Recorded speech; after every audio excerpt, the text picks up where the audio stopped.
ছিল শেয়াল আর এক ছিল বেজি। তারা দুইজন বন্ধু ছিল। একদিন তারা দুই বন্ধু জঙ্গলের ভিতর দিয়ে পথ চলছিল। চলতে চলতে তারা দুইজন খুব ক্ষুধার্ত হয়ে পড়ল। হঠাৎ তারা একটা কুল গাছ দেখতে পেল। ওই দেখো বন্ধু, একটা কুল গাছ। আমি তো গাছে উঠতে পারি না। যাও, তুমি কিছু কুল পেড়ে নিয়ে এসো, দুজনে মিলে খাওয়া যাবে খন। ঠিক আছে বন্ধু, তুমি গাছের তলে থাকো, আমি কুল পেড়ে নিয়ে আসছি। এই কথা বলে বেজি কুল পড়ার জন্য গাছে গিয়ে উঠল, আর শেয়াল কুল খাওয়ার জন্য গাছের নিচেই অপেক্ষা করতে থাকলো।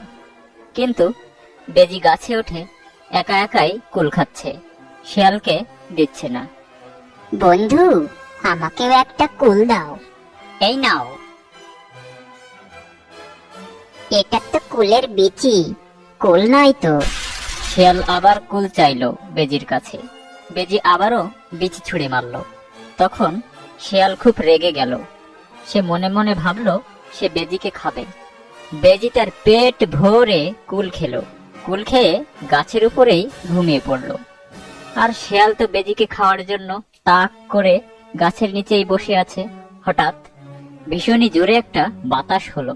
তখন বেজি গাছ থেকে নিচে পড়ল। শিয়াল তখন ঘপ করে বেজিকে গিলে ফেলল।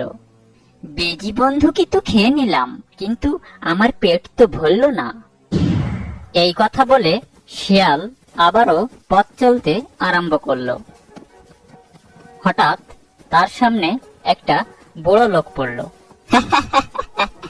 ওরে বাবা, শিয়ালের পেট কি মোটা! পেট মোটা করিস নে বুড়ো, বেজি বন্ধুকে খেয়েছি, তোকেও খাবো কিন্তু। খা দিন, কেরাম পারিস।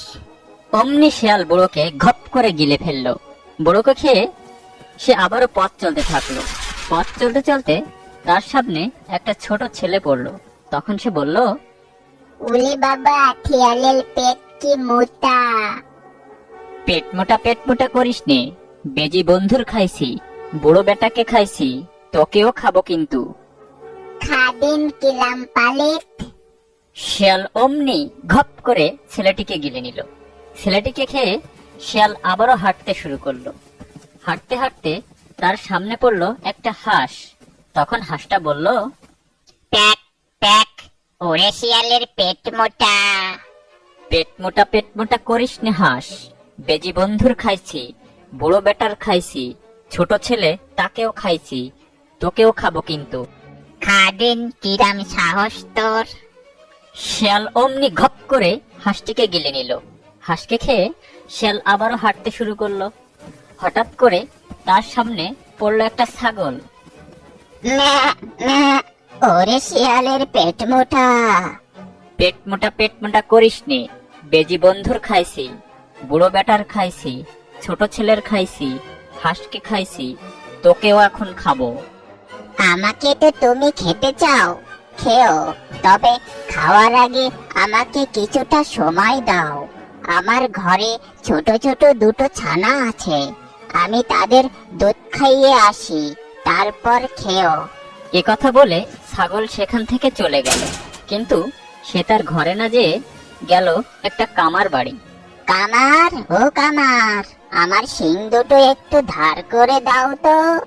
কামার ছাগলের শিং ধার করে দিল। শিং ধার করে সে গেল শিয়ালের কাছে। শিয়াল, ও শিয়াল, আমি এসে গেছি, এখন তুমি আমাকে খেতে পারো। আয় ছাগল, তোকে এখনই খাই। যখন শিয়াল তাকে খেতে আসলো, অমনি ছাগল তার ধারালো শিং দিয়ে শিয়ালের পেটে দিল এক গুঁতো। অমনি শিয়ালের পেট গেল ফেটে। তখন শিয়ালের পেট থেকে তার বন্ধু বেজি, বুড়ো লোক, হাঁস, ছোট ছেলে সবাই বেরিয়ে গেল, আর শিয়ালটা মারা গেল।